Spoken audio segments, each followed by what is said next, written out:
একটি ত্রিভুজের দুটি কোণের পরিমাণ যথাক্রমে π/6 এবং 120 ডিগ্রি। তৃতীয় কোণটির বৃত্তীয় মান কত? তাহলে আমরা লিখি একটি কোণ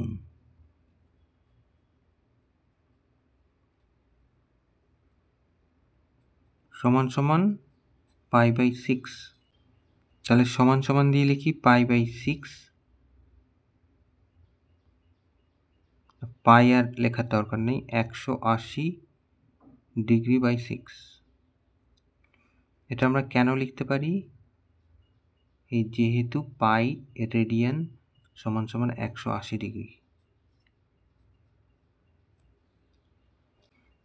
তাহলে এটা কেটে দিলে এটা 30 ডিগ্রি, তার মানে এটা 30 ডিগ্রি।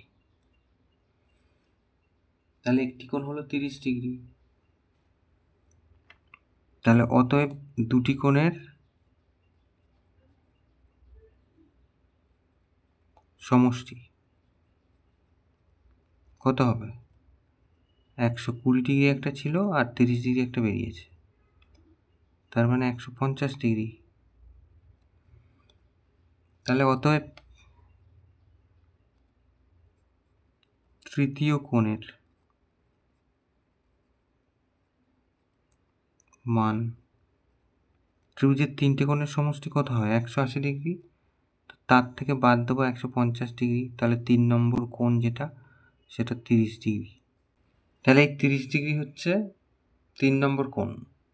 তাহলে এর বৃত্তীয় মান বার করতে হবে। তাহলে অতএব তৃতীয় কোণটির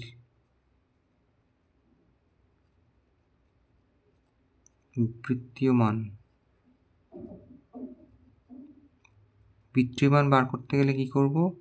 যেটা আছে সেটার সাথে এই পাই রেডিয়ান বাই 180 গুণ করতে হবে।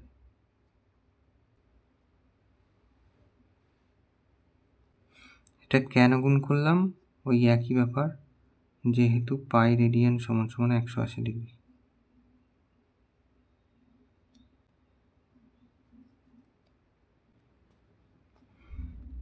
তাহলে কাটাকুটি করলে তাহলে পাই রেডিয়ান বাই 6, এটা হচ্ছে তৃতীয় কোণের বৃত্তীয় মান। তাহলে এটা উত্তর।